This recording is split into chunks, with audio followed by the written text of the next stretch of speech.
Welcome to Why We Recommend Them, a series from Good Neighbors. Every community has incredible local businesses, but most people only hear about them through word of mouth. Our mission is to help you discover the businesses we'd confidently recommend to our own friends and family. Today, we're sitting down with Myles Doak from The Good Neighbors to learn more about their story, what makes their business different, and why their recommendation in our favorite category here in Aurora Newmarket. So thank you so much for joining us, Myles, today. How are you? Thank you. Happy to be here. You ready to get into it? Because I am. All right. So tell everyone who you are and what your business does. Yeah, so my name is Myles Doak, and I'm the founder of Good Neighbours. And to put it simply, I would call us a local recommendation engine or platform for local businesses. Pretty much, we just believe that there was a white space opportunity, a gap in the market for the local business owner. Um, you know, when you think of any business at any level, any industry, you need to tell people about who you are, where you are, and what you do, and you need to do that consistently. But a lot of these businesses are owner operated, and they're busy doing the actual job, whether they're a dentist or chiropractor, physio, insurance, right? They're working with their clients, or they're dealing with employees, or they're handling rent, or they're buying inventory, or they're doing accounting, and they're doing taxes, and all these things. And then they kind of get to this line item of marketing or advertising, and we just felt like there wasn't a lot of options for them. It's like, what are their options? One, they could hire someone maybe three, four, $5,000 a month for that marketing person, which honestly is too expensive for most to have that hire internally. And then that's another person that they need to manage and they need to be on top of. So that's difficult. Then there's classic marketing agencies, which is $1,500 to $3,000 a month typically, which I also believe is outside of their budget. And that agency is pretty much doing the same thing for all of their clients, which is pretty standard. I'll take over your Facebook and Instagram or your social media accounts. I'll create kind of generic branded content. I will post it organically and maybe I'll run some ads. And I really felt like there's a lack of accountability on that because they don't care if they churn out because they're collecting their $3,000 a month fee. And, I'll just run the same playbook over and over and over again, and leaving the local small business out to dry. And after a couple of years of kind of talking to hundreds of different businesses and iterating on the offers and what they need and what they can afford and how much time they have, we essentially landed on Good Neighbors to check a lot of boxes, and create an effective product that communicates who they are, where they are, and what makes them so great. And yeah, so that's kind of the core. What separates The Good Neighbors from another ad thing out there? Yeah. So one is we believe that we're approaching it from a completely different angle. All the things that I mentioned from like a price standpoint and deliverable, all of those are so true. I think that you needed to create a product, offer, service that was lower cost, but still was effective. And we found that majority of local businesses drove their customers from recommendations or referrals from people. Word of mouth, spreading the news of their business, of like people that know about them or know them personally or use their service, telling their friends and family and people in the community that, hey, I worked with Joe's Plumbing and he was great, like you should call him. But there's a problem where the business has no control over the cadence of that or the volume of word of mouth marketing. So we wanted to kind of harness that, the essence of recommendation, and then deliver it as a service. So the way that we approach that is pretty simple. One, we have a recommendation directory which sits in the middle of this, per community. So I'll use Newmarket as an example, where we have 30 different categories or industries, from accountant to barbershop, hair salon, chiropractor, physiotherapist, insurance, real estate, on and on and on, 30 different categories. And we find one business owner to partner with in that community that we believe is extremely good, has good reputation, has a lot of client success, is really at the top of their game. And then they own that category. So we don't talk about any competitors beside them, which is very, very effective. So they sit on this recommendation directory, and they have this profile built out, and they're the only contractor that we talk about in that community. Once we have that partner, we then need to, help storytell about them and recommend them to the neighbors that they're trying to reach. And we do two core things. One, every month we write a recommendation written feature or article. And the reason that exists is there's more and more search volume going towards these AI tools like a ChatGPT or a Claude or a Gemini, where people are conversing inside of those chats, going back and forth, asking questions, and then spitting up the answers. This is where a lot of discovery is happening. And we want to give our partners the best chance of appearing in that search. This is AEO, answer engine optimization. And us being a third party is a positive signal, us being a directory is a positive signal, and us having this written content monthly, formatted specifically, are all positive signals to give our partners the best chance of showing up, or if they already show up, stay showing up in those tools. So just trying to attack that, where in more and more intent searching is going. This primarily was a Google world, which I believe has kind of been spoiled now, because we've had bigger businesses and companies come in. Even if they don't live locally, they can just outspend the local business owner because they're going against a big area, and they just outprice everyone to show up for the first 3 to 5 results. And there's lots of tricks and turns of doing that too. So this is us kind of getting our competitive advantage locally for our partners. And then we create recommendation videos.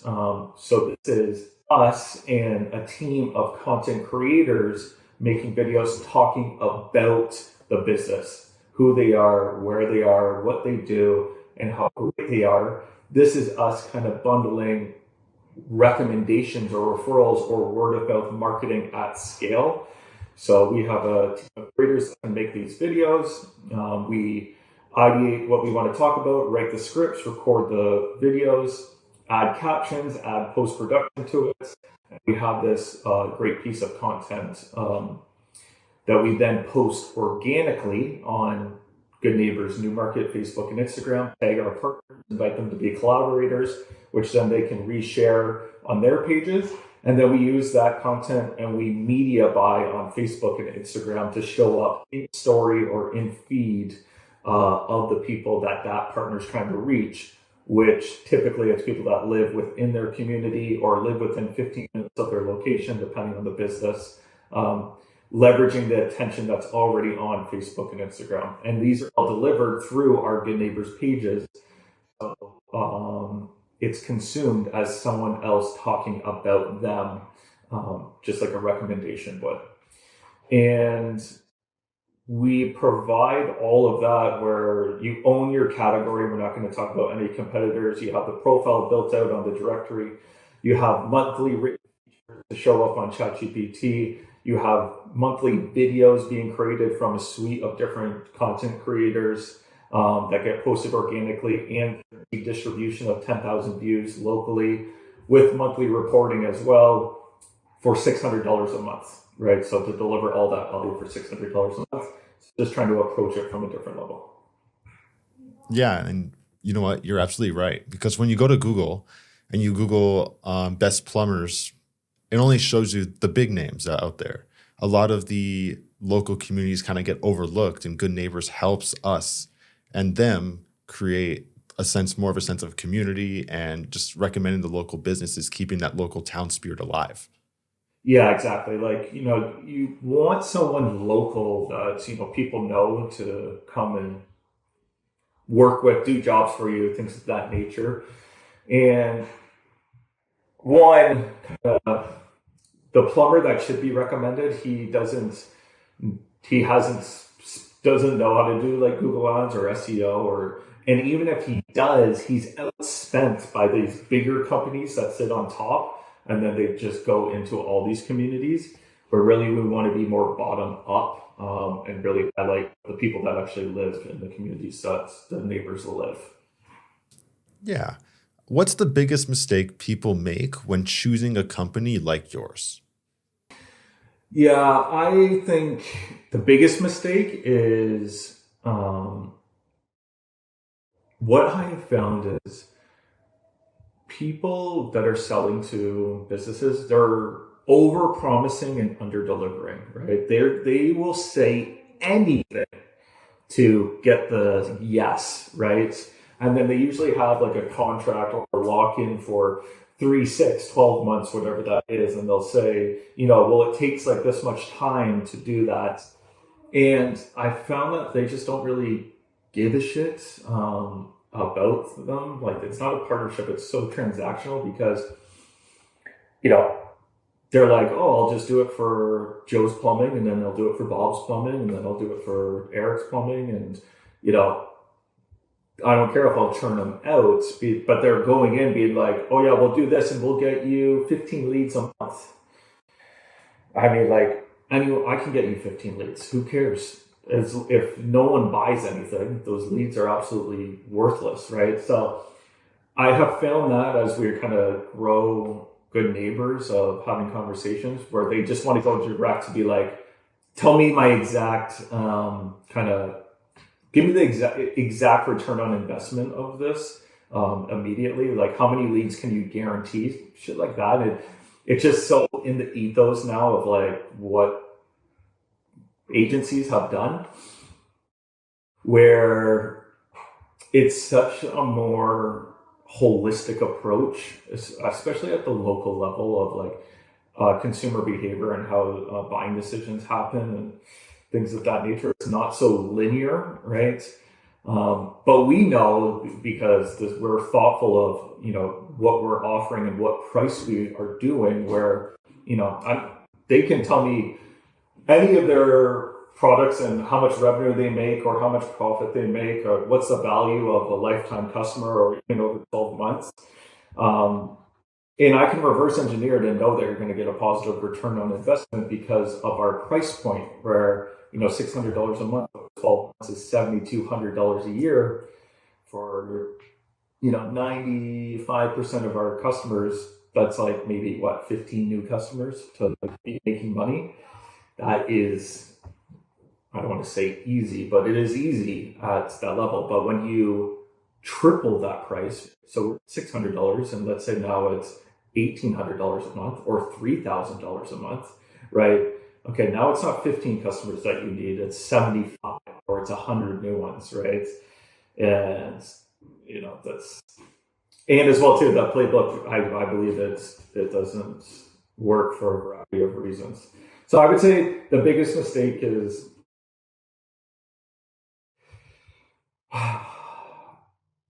wanting the quick, easy solution that doesn't exist, and then just getting burnt over and over, and then they're just left with it. Marketing doesn't work or something like that. So that's kind of the biggest thing that I have kind of fought against. And you have a lot of customers who has a lot Yeah, of so, things. and as well too, like all of our customers, we don't have any contracts. It's all month to month.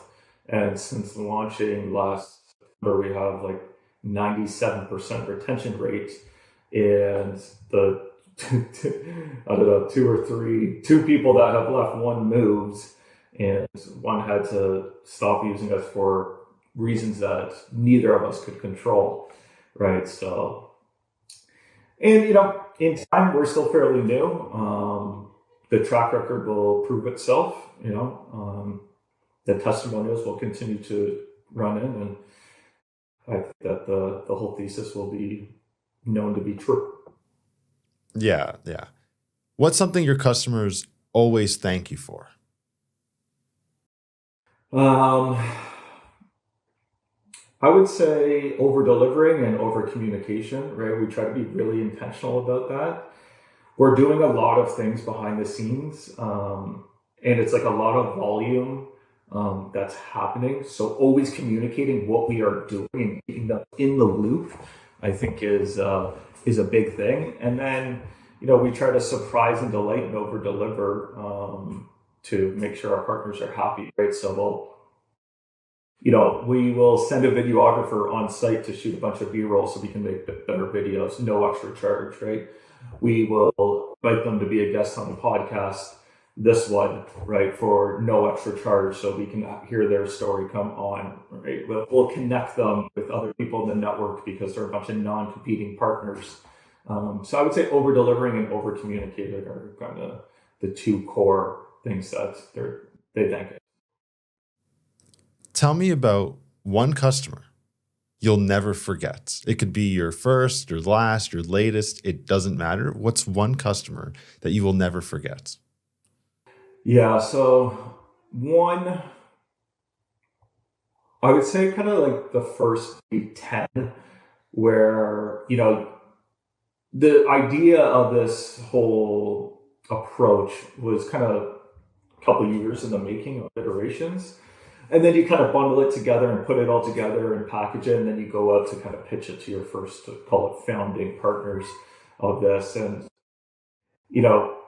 we didn't get someone to say no until like partner number 25 or something like that, right? So that was really exciting that people were getting it and giving us a chance.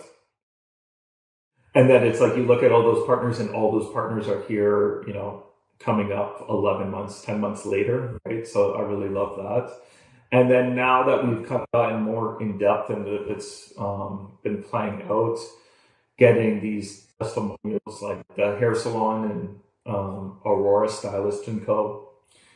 She was like, we had a goal to get 100 new clients in 6 months with kind of this partnership.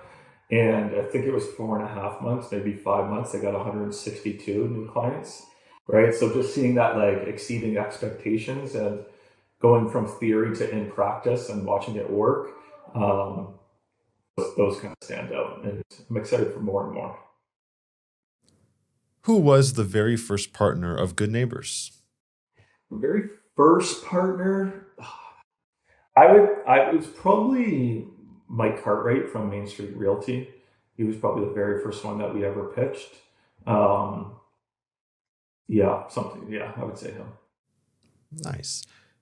So who are you the perfect fit for and who might not be? Yes, we are the perfect fit for a local business. I would say if you're in some type of services, think of accountant, a barbershop, a hair salon, a chiropractor, a physio, insurance, lawyer, right? Kind of service-based businesses like that. And you have a good reputation, right? Because just because you want to be a part of Good Neighbors doesn't necessarily mean you can be part of Good Neighbors, because we're putting our name behind you too, as we recommend you. So you have to have a good reputation, good community standing. You have to be who you say you are, which most are, but there are always a couple, bad apples in the business world. That's who we are for, and that those people that want to grow their business and want to grow it the right way. And we are not for someone that's trying to, I don't want to say like get rich quick, but like trying to, I don't know, explode their business, because that's not how it works. And if that's your expectation coming in, we're setting both people up for failure. But I'm very upfront about that when we talk before we bring any partners on of, who we are and what we do and how we do it and why it's effective and what they can expect. And then we try to over deliver on top of that. But, it's a red flag if, the second email they send back is like, can you guarantee, X, Y, Z, yeah, that's a red flag. Like that person's going to be sold a bag of nonsense and they're going to waste a bunch of money. And unfortunately, I can't help them. And, we've been talking a lot about work today. Outside of that, who is Myles Doak? Myles Doak is a husband, a father, just trying to build a family, build a life I'm proud of to live in. And, as I sit here today, I'm also an injured human. I just got knee surgery 2 weeks ago. And so recovering from that. But when am I? Athlete, artist, entrepreneur. I love it. Why does serving this community matter to you?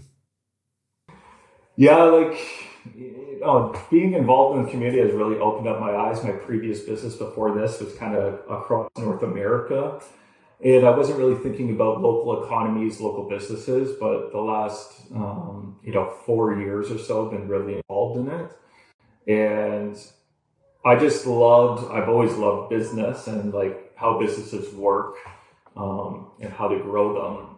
And then now being more engaged and involved in the community has really been eye-opening. So now it's like, how can I combine those two?